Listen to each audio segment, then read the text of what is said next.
10 marriage tips every wife needs to hear. 1. Respect your husband. Take note of the fact that I did not say to respect your husband if he deserves it. Respect is a man's greatest need in this world, and his wife is the one he wants to show him the most respect. We've all fallen into the trap of thinking that they only deserve our respect after they earn it. It's true that we want our husbands to make choices that will ultimately win our respect, but your husband is still a person. An error-prone human being. This man deserves respect just because he is the one you have chosen to lead your family and walk with you for the rest of your life.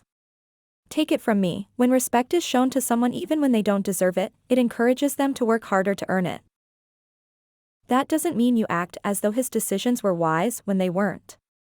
Even though communication about such matters is still necessary, you can explain your disagreements in a respectful manner. For him, it is the difference between life and death. 2. Guard your heart.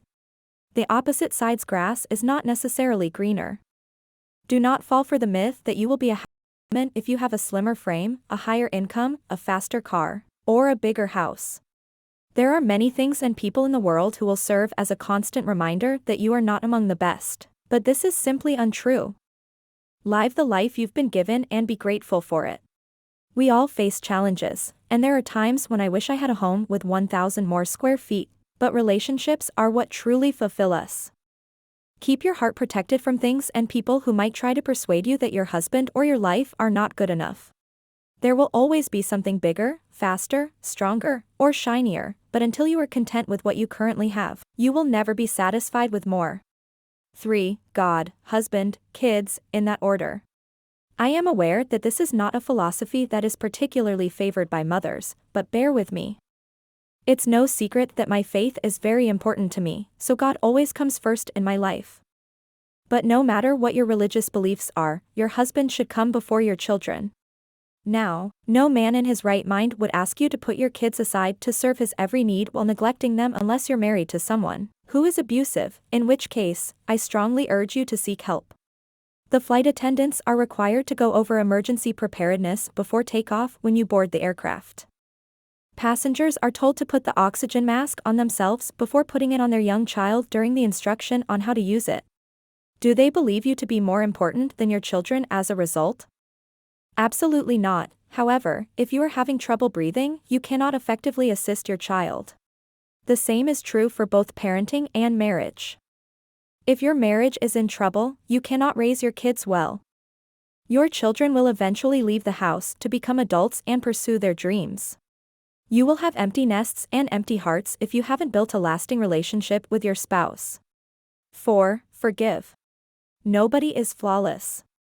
Everyone errs occasionally. You can prevent resentment from developing if you practice forgiveness, whether it be for serious errors or minor irritants. Every day, I have to forgive my husband for leaving the wet towel on the bathroom counter. 5. Over-communicate.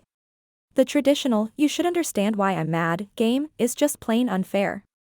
Men are not built the same way as women, and they frequently are unaware of their insensitivity. 6. Schedule a regular date night. Even though it's not brand new, this one is crucial. You should always date your partner. Spending regular one-on-one time with your spouse is important, even if you are unable to afford dinner and a movie, which we rarely can. Don't bring up finances, plans, or the kids. Try to fantasize about the future or prepare for an ideal vacation.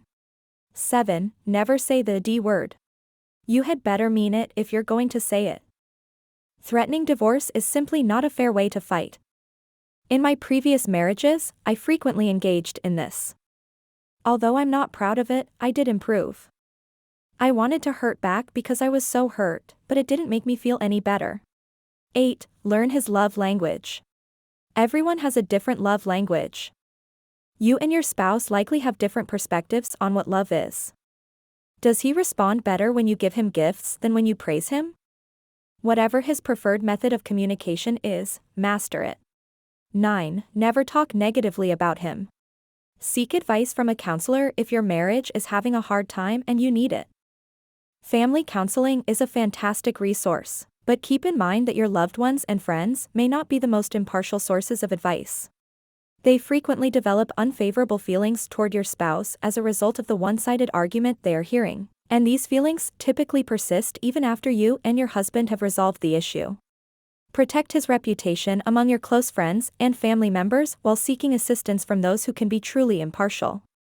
Ladies, I have some bad news, your mother is not impartial. 10. Choose to love.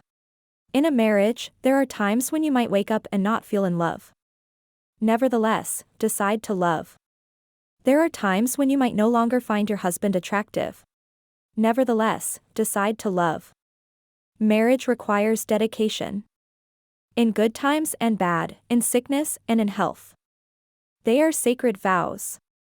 The phrase, "if you have bad times," is not used. They imply that there will be bad times by saying, "in good times and in bad." It must happen. Decide to love nonetheless.